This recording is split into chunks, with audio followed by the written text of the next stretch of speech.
Hello friends, welcome to Make My Exam. This is Dr. Deepak Yadav again. So as we all know, in the last class we have discussed about the beginning of modern history in India, the revolt of 1857 and the administrative changes. In the today's class, we'll discuss a very important, very crucial topic, that is the partition of Bengal, Swadeshi and boycott movement. So here we go. सबसे पहली बात, partition क्यों हुआ बंगाल का? ऐसी क्या खास बात थी कि अंग्रेजों ने बंगाल के दो टुकड़े किए? इसका हमारे देश के आंदोलन पर, हमारे नेशनल मूवमेंट पर क्या इफेक्ट पड़ा? किस तरह से आज भी बंगाल का बंटवारा जो हुआ वो आज भी हम याद करते हैं? क्या खास बात थी इस आंदोलन की? किस तरह से इस बंगाल के बंटवारे ने और इसके बाद होने वाले आंदोलन ने भारत की एक दिशा बदल दी? तो आज हम वही बात करेंगे. सबसे इंपॉर्टेंट फैक्टर्स हम जो दिमाग में रखेंगे वो who did the partition, why partition took place, what was the effect of the partition on the people of India, the nationalist leaders, and how people reacted. What all things happened after the partition of Bengal, we'll discuss in detail today. So, सबसे important चीज, जैसा कि हमने पिछले lecture में देखा कि Indian national Congress जो कि 1885 में बनी, उसे ब्रिटिश सरकार ने बहुत हल्के में लिया. The British government took Indian national Congress for granted. They thought कि एक पार्टी बन जाएगी तो हमें क्या फर्क पड़ेगा, अथॉरिटी तो हमारे पास है, सरकार हमारी है, हम जो चाहेंगे इंडिया में करेंगे, एक छोटी सी पार्टी बन भी जाएगी तो हमें क्या फर्क पड़ता है. बट ये उनकी सबसे बड़ी भूल थी. उन्होंने कभी सपने में भी नहीं सोचा था कि एक पार्टी जो 1885 में बनी थी, 1900 तक पहुंचते पहुंचते वो पार्टी भारत की सबसे पॉपुलर पार्टी बन जाएगी. उस पार्टी को भारत के सभी सेक्शन से, सभी हिस्सों से, सभी कोने से सपोर्ट मिलेगा. देखते ही देखते इस पार्टी ने भारत के लोगों को इकट्ठा करना शुरू किया. सपोर्ट मिलता गया इस पार्टी को, लोग जुड़ते गए इस पार्टी के साथ, और देखते ही देखते ये पार्टी ब्रिटिशर्स के खिलाफ, अंग्रेजों के खिलाफ लोगों को जोड़ने लगी. वो ब्रिटिशर्स की हकीकत लोगों को बताने लगी. वो पार्टी बताने लगी लोगों को कि आप जो परेशानियां झेल रहे हो, those economic backwardness, those agony, they all are just because of the exploitative policies of the Britishers in India. आज भारत की जो हालत है वो अंग्रेजों की वजह से ही है. ये बात ये पार्टी देश के कोने कोने में पहुंचाने लगी. और इस पार्टी का सबसे बड़ा सेंटर जो था वो था बंगाल. हमारा नेशनल मूवमेंट काफी तेजी से आगे बढ़ रहा था, लेकिन खास तौर पर इस मूवमेंट ने जो अपनी पहचान दिखाई वो बंगाल में दिखाई. और ऐसा कहा जाता है that at that time Bengal was the nerve centre of this national movement. जाहिर सी बात है, अंग्रेजों की आंखों में बंगाल चुभने लगा. अंग्रेजों ने सोचा कि अगर किसी तरह से हम इस बंगाल को डिवाइड कर दें, कैसे डिवाइड कर दें, भाषा और धर्म के आधार पर अगर हम बंगाल को डिवाइड कर दें तो लोग आपस में लड़ेंगे, लोगों में कन्फ्लिक्ट्स होंगे, लोग टूटेंगे, लोगों की यूनिटी टूटेगी, और अगर यूनिटी टूटेगी तो इनका आज़ादी का आंदोलन, इनका नेशनल मूवमेंट भी टूटेगा. और बेखौफ हम काफ़ी टाइम तक, लंबे समय तक जिस तरह से हम राज करते आए हैं आगे भी करते रहेंगे. लेकिन एक ऑफिशियल रीजन भी देना जरूरी था पब्लिक को कि हम बंगाल का बंटवारा क्यों कर रहे हैं. इसलिए the British government gave the official reason that Bengal was too big to administer. जो ऑफिशियल रीजन सरकार ने दिया बंगाल के लोगों को, देश को, कि बंगाल की जनसंख्या बहुत ज्यादा है, we can not manage it, we can not administer it as a single unit, we will have to divide it into distinct part so that two different authorities can manage the two different parts. Bengal बहुत बड़ा है, इसकी population बहुत ज्यादा है, इसे एक single unit के तौर पर हम कभी मैनेज नहीं कर सकते, हमें इसे दो भागों में डिवाइड करना पड़ेगा ताकि अलग अलग अथॉरिटी अलग अलग हिस्से को मैनेज कर सके. But the real motive was to divide Bengal on the basis of language and religion. असली मकसद उनका था कि लोगों को भाषा और धर्म के आधार पर बांट दो, क्योंकि वो जानते थे कि जब भी किसी देश को, किसी राज्य को या किसी क्षेत्र को, एरिया को आप भाषा और धर्म के आधार पर बांटोगे, लोगों के अंदर कॉन्फ्लिक्ट्स आएंगे, धर्म और भाषा को लेकर लोग लड़ेंगे, और यही बंगाल में होगा और इनका नेशनल मूवमेंट जो है वो कमजोर पड़ेगा. So partition of Bengal was actually the British policy of divide and rule. So they gave this as an administrative reason, but हमारे जो नेशनलिस्ट लीडर्स थे, they were well aware of this fact, they knew the real motive behind this partition. वो जानते थे कि अंग्रेजों की ये चाल है बंगाल को बांटने की, ताकि लोग लड़ें और कमजोर पड़े और आजादी का आंदोलन टूटे। इसलिए दे प्रोटेस्टेड। जाहिर सी बात है, बंगाल की जनता ने और नेशनलिस्ट लीडर्स ने बंगाल के बंटवारे का विरोध किया। क्यों? वो जानते थे कि भाषा और धर्म के आधार पर लोग बटेंगे। But Britishers as usual they applied their divide and rule policy and ignoring the public opinion और public protest, they declared the partition of Bengal in 1903। 1903 में, ये ईयर इंपॉर्टेंट है, इस साल 1903 में पहली बार गवर्नमेंट ने, ब्रिटिश गवर्नमेंट ने डिक्लेयर किया। क्या डिक्लेयर किया? पार्टीशन ऑफिशियली अनाउंस किया। And people protested, people reacted, they didn't want the partition to take place. So the government, ignoring the public protest, finally did partition in 1905। Declare कब किया? 1903 में। और finally Bengal का बंटवारा किस साल हुआ? 1905 में। यहां पर एक नाम याद रखने वाला है कि बंगाल का पार्टीशन किया किसने? Lord Curzon. He was the man behind the partition of Bengal. तो अब हम बात करेंगे what was the partition plan. Actual में प्लान क्या था? So the Britishers, as I told you, decided to divide Bengal on the basis of language and religion. कैसे? अब इन्होंने बंगाल के किए दो टुकड़े, जिससे कि प्लान कुछ ऐसा था कि अगर हम बात करें बंगाल के वेस्टर्न हाफ की, वेस्टर्न बंगाल, यहां पर हो गई हिंदुओं की majority,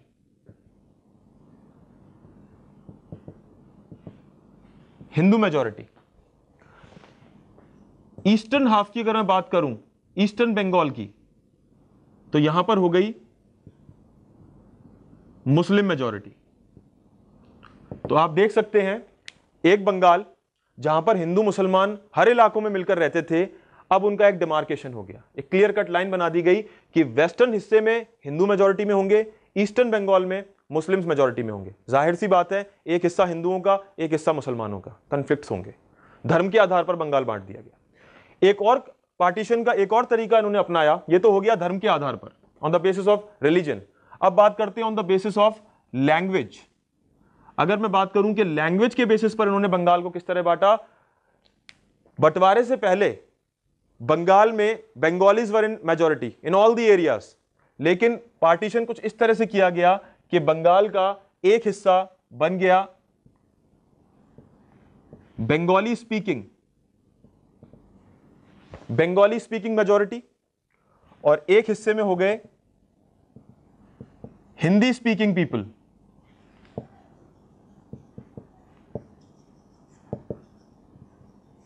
majority.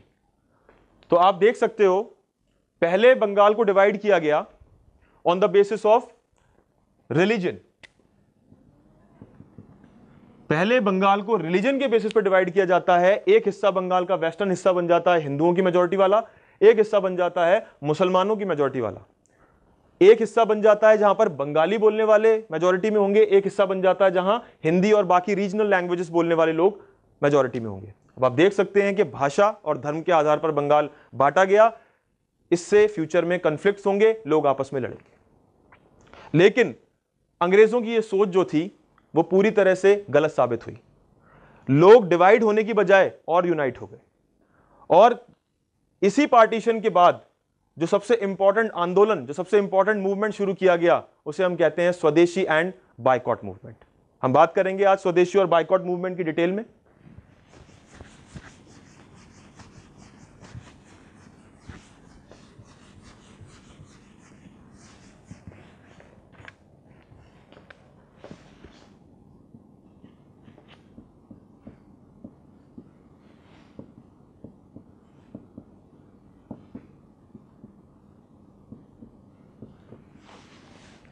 How people reacted, how they responded by introducing a new movement, Swadeshi and Boycott movement. क्या हुआ इस मूवमेंट में? सबसे इंपॉर्टेंट चीज, लोगों ने कहा अंग्रेजों ने बंगाल का बंटवारा किया है, हम अंग्रेजों की बनाई हुई चीजों को इस्तेमाल नहीं करेंगे। सबसे इंपॉर्टेंट चीज, there was boycott of foreign goods.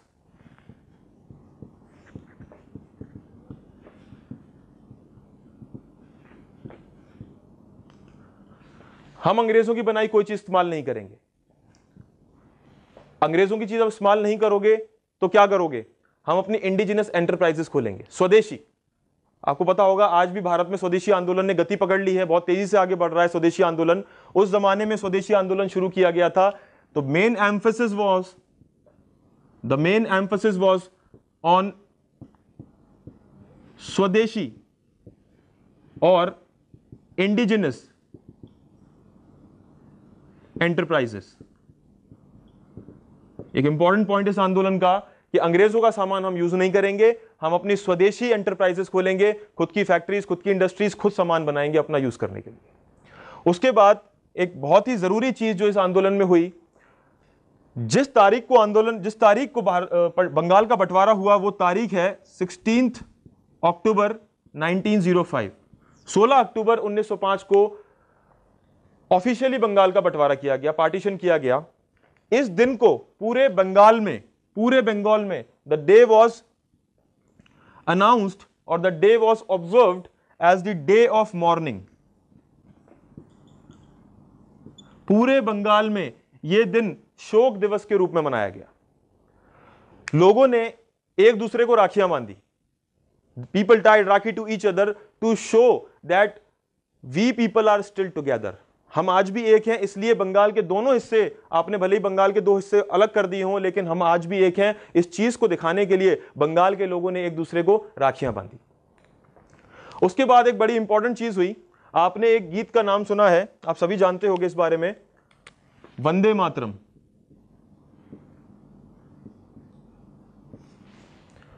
Vande Mataram, देखते ही देखते वंदे मातरम जो गीत है वो इस आंदोलन का मुख्य गीत बन गया।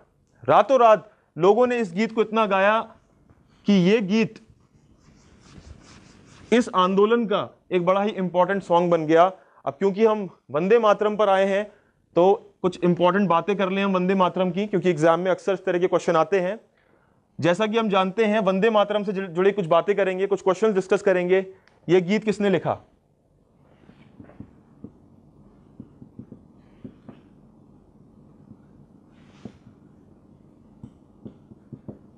बंकिम चंद्र चैटर्जी। पूछा जाता है वंदे मातरम ओरिजिनली किस भाषा में लिखा गया? संस्कृत। बंकिम चंद्र चैटर्जी ने इस गीत को अपने किस उपन्यास, किस नॉवल से लिया? उस नॉवल का नाम आपको याद रखना है, आनंद मठ। एक और जरूरी बात, एक क्वेश्चन यहां से आता है कि यह गीत वंदे मातरम इंडियन नेशनल कांग्रेस के किस सेशन में गाया गया था? तो 1896 में, यह याद रखने वाली बात है, 1896 में आईएनसी का सेशन हुआ था जिसमें वंदे मातरम यह गीत गाया गया था। इंपॉर्टेंट बात है, पहली बार यह गीत किसी इंडियन नेशनल कांग्रेस के किसी मीटिंग में, किसी सेशन में यह गीत गाया गया, वो 1896 का इंडियन नेशनल कांग्रेस का सेशन था। उसके बाद यहां पर एक और इंपॉर्टेंट जो चीज है वंदे मातरम के अलावा, ये हो गया ये पार्ट। वंदे मातरम के अलावा जो इंपॉर्टेंट चीज है यहां पर वो है, गुरुदेव रविंद्रनाथ टैगोर ने इस वक्त एक गीत लिखा, अमर सोनार बांग्ला।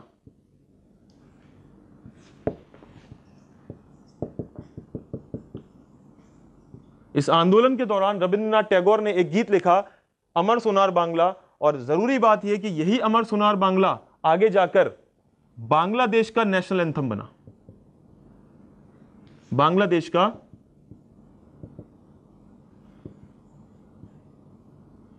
National anthem.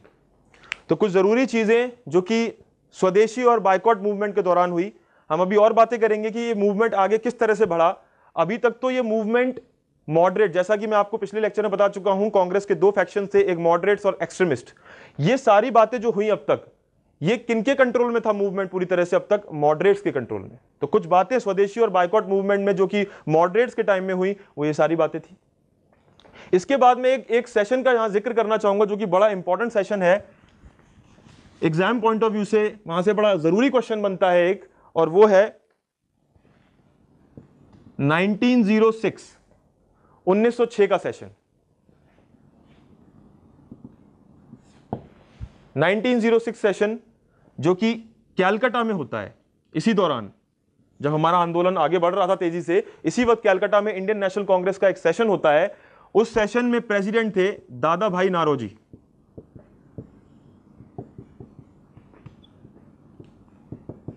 दादा भाई नारोजी इस सेशन के प्रेसिडेंट थे, और इस सेशन की खास बात यह है, यह सेशन हिस्टोरिक इसलिए था क्योंकि पहली बार दादा भाई Naoroji said that from now on onwards the main goal of Congress is Swaraj or self rule.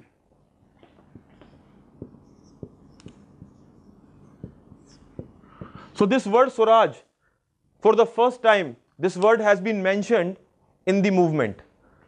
जैसा कि मैं पिछले लेक्चर में आपको बता चुका हूं कि जब इंडियन नेशनल कांग्रेस बनी, बहुत से लोग कहते हैं कि इंडियन नेशनल कांग्रेस बनती है देश की आजादी के लिए। शुरुआत में इंडियन नेशनल कांग्रेस का मकसद देश की आजादी या स्वराज नहीं था।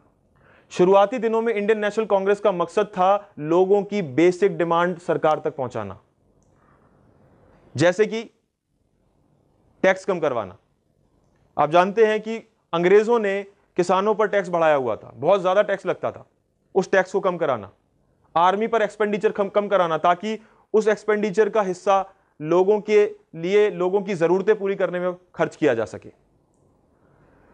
ज्यादा टैक्स जो अलग अलग जगह ब्रिटिश सरकार हद से ज्यादा टैक्स लगाती थी उसे कम करो। सॉल्ट टैक्स को खत्म करो, सॉल्ट की मोनोपोली को खत्म करो, और एडमिनिस्ट्रेटिव रिफॉर्म्स करो, कॉन्स्टिट्यूशनल रिफॉर्म्स करो। यह शुरुआती डिमांड हुआ करती थी इंडियन नेशनल कांग्रेस की।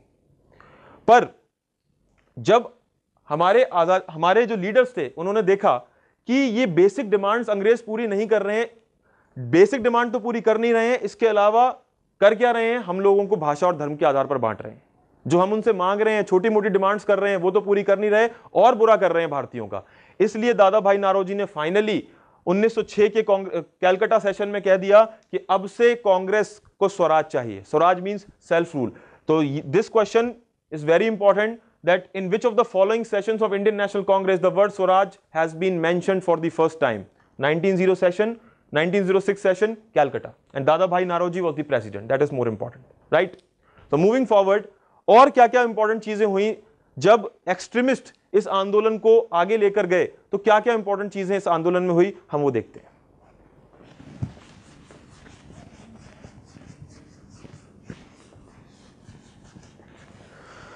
जैसा कि इस मूवमेंट का नाम ही था बायकॉट मूवमेंट, तो इस मूवमेंट का नाम बायकॉट मूवमेंट था, तो बहुत सी चीजें यहां पर वो होंगी। We will boycott this thing, we will boycott that thing, those things which are related to the British government, like I have told you earlier, British goods, then government schools, colleges, courts,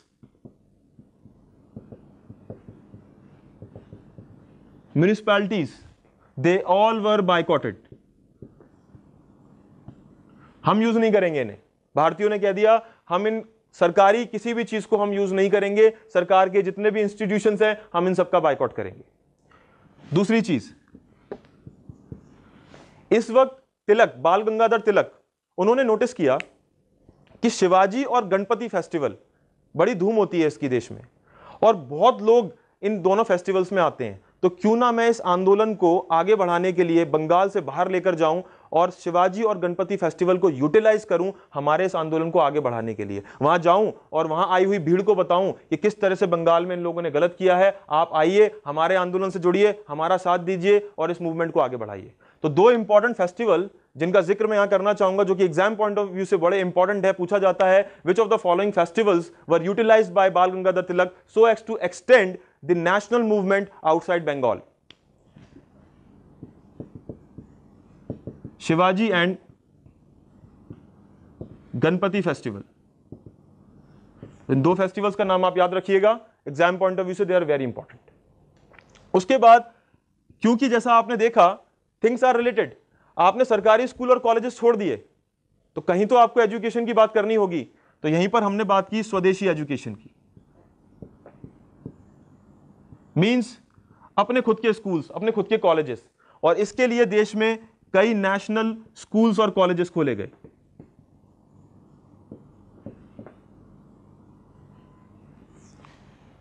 देश में कई national schools और colleges खोले गए, जिसमें एक बड़ा important college था, that is Bengal National college.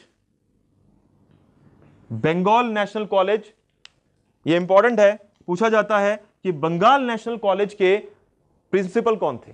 तो अरबिंदो घोष,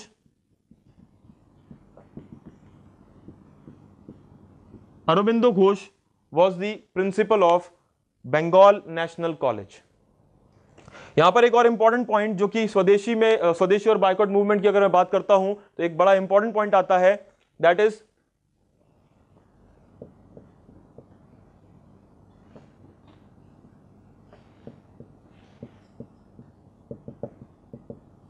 वॉलंटियर कॉर्प्स और समितिस। ये क्या थे? वॉलंटियर कॉर्प्स और समिति, दोनों नाम से जानते हैं हम इन्हें। यहां पर लोग अपनी इच्छा से उन्होंने अपनी समितियां बनाई, अपने ग्रुप बनाए, जिनको कहा गया वॉलंटरी कॉर्प्स। और इनका काम क्या था? इनका बड़ा इंपॉर्टेंट काम था, इन्हें क्या करना था, इन्हें they had to mobilise the masses. इन्हें लोगों को ज्यादा से ज्यादा अवेयर करना था, लोगों को सिचुएशन का रियलाइज कराना था और उन्हें इस आंदोलन में पार्टिसिपेट करवाना था। सो फॉर मास मोबिलाइजेशन,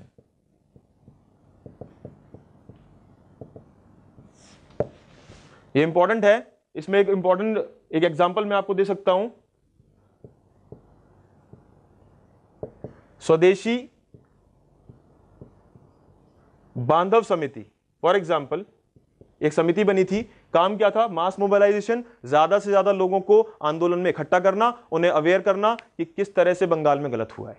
तो ये इंपॉर्टेंट चीज है, आप याद रखिएगा, वॉलंटरी कॉर्प्स और समिति। तो आगे हम बात करेंगे कि किस तरह से स्वदेशी मूवमेंट, जो कि काफी गति पकड़ चुका था, खत्म होता है। सो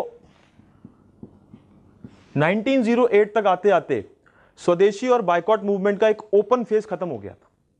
कैसे खत्म हो गया? क्या रीजन था कि एक अच्छा खासा मूवमेंट अचानक खत्म हो जाता है? सबसे इंपॉर्टेंट चीज यहां पर है,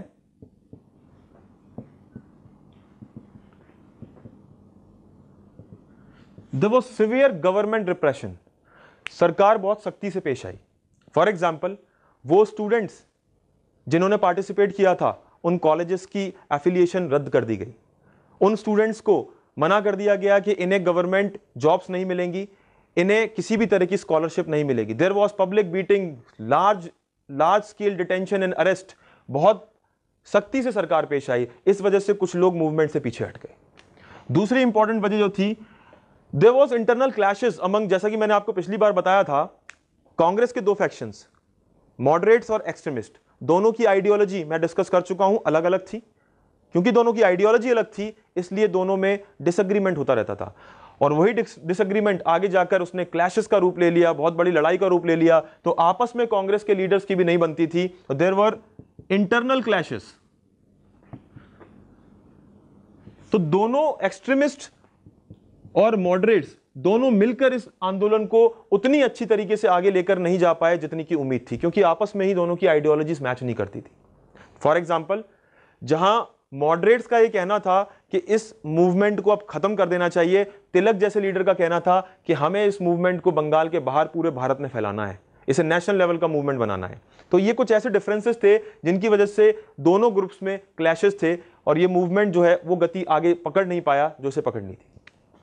तीसरी जरूरी चीज, ज्यादातर बड़े बड़े लीडर्स को या तो जेल भेज दिया गया या उन्हें डिपोर्ट कर दिया गया।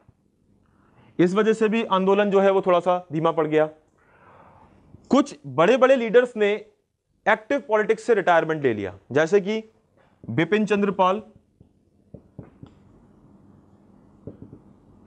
अरबिंदो घोष, ये इंपॉर्टेंट लीडर्स माने जाते हैं। इन लोगों ने एक्टिव पॉलिटिक्स से रिटायरमेंट ले लिया, तो एक बड़े लीडर जो थे वो मूवमेंट से अलग हो गए। तो ये कुछ वजह थी जिनकी वजह से हम कह सकते हैं कि स्वदेशी और जो बायकॉट मूवमेंट था वो 1908 तक आते आते खत्म होने के कगार पर आ गया। अब हम बात करेंगे कि इस मूवमेंट ने, इस स्वदेशी और बायकॉट मूवमेंट ने एक्चुअल में भारत के इतिहास के लिए क्या बहुत जरूरी काम किया, हम डिस्कस करेंगे कि what was so positive about this movement. So the very positive thing, the foremost thing is mass participation. Not exactly all the masses participated, but important thing is students, women, they all participated in any national movement for the first time. पहली बार औरतों ने और student ने आंदोलन में भाग लिया.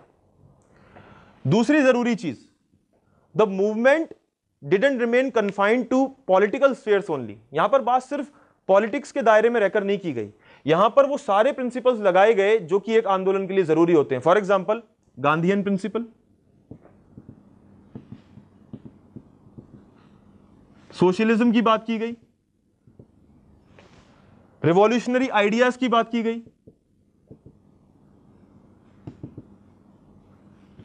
समाज के ज्यादातर स्फेयर्स को, ज्यादातर लोगों को साथ लाने की बात की गई. और यही वो आंदोलन था जिसने भारत के लोगों को सिखाया कि बिना हथियार उठाए किस तरह से आप सरकार की किसी भी गलत पॉलिसी का विरोध कर सकते हो और किस तरह से सरकार को आप कटघरे में खड़ा कर सकते हो, किस तरह से आप सरकार को बता सकते हो कि अगर आप हमारे साथ गलत करोगे तो हम भी रिस्पॉन्ड करेंगे, हम भी कुछ करेंगे और वो कॉन्स्टिट्यूशनल दायरे में रहकर करेंगे. तो ये मूवमेंट इसलिए भारत के इतिहास में बड़ा इंपॉर्टेंट है क्योंकि इसी मूवमेंट ने एक नींव रखी, एक बेस बनाया आगे की आजादी के आंदोलन का. आगे बात करते हैं कि ये इस सब मूवमेंट के बाद इस पार्टीशन को वापस लिया गया. तो पार्टीशन 1911 में बंगाल के पार्टीशन को रिवोक कर दिया गया. जो पार्टीशन हुआ था बंगाल का उसे रिवोक कर दिया गया. और यहां पर एक बहुत जरूरी नाम हमें याद रखना है, जैसा कि आपको पता है कि बंगाल का पार्टीशन किया था लॉर्ड कर्जन ने, लेकिन पार्टीशन को रिवोक करा लॉर्ड हार्डिंग ने. 1911 में लॉर्ड हार्डिंग ने बंगाल के बंटवारे को रिवोक कर लिया, इस फैसले को वापस ले लिया. तो इस तरह से जो बंगाल 1905 में जिसे बांटा गया था, 1911 में उस बंटवारे को रिवोक कर दिया गया. So now we'll discuss the exam specific questions, the relevant questions. Exam में इस टॉपिक से बहुत क्वेश्चंस आते हैं. One of the most important topic exam point of view से. तो सबसे पहला क्वेश्चन जो बनता है, जो आपको याद रखना है, वो याद रखना है ईयर. बंगाल का पार्टीशन किस साल हुआ? 1905. याद रखना है आपको. बंगाल के पार्टीशन का ऑफिशियल डिक्लेरेशन किस साल में हुआ? 1903. ये दो चीजें आप याद रखिएगा कि ऑफिशियली बंगाल का जो बंटवारा था वो किस तारीख को डिक्लेयर किया गया, किस ईयर को डिक्लेयर किया गया, वो 1903. ऑफिशियली बंगाल का बंटवारा हुआ कब? 1905, 1905 में. आपको नाम याद रखना है कि इनमें से किसने बंगाल का बंटवारा किया, बंटवारा करवाया, बंगाल का पार्टीशन किसने किया? Lord Curzon.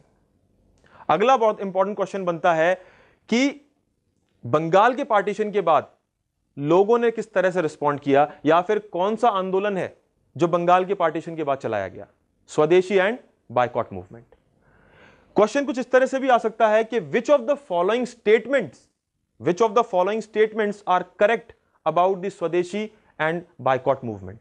आपके सामने चार ऑप्शन होंगे स्टेटमेंट वाइज कि बताइए इनमें से कौन सा स्टेटमेंट बंगाल के बंटवारे के बारे में, स्वदेशी और बायकॉट मूवमेंट के बारे में करेक्ट है या फिर इनकरेक्ट है, वो आपको देखना है. फॉर एग्जाम्पल क्वेश्चन आ सकता है कि बंगाल का बंटवारा लॉर्ड हार्डिंग ने कराया, नाम चेंज कर सकते हैं.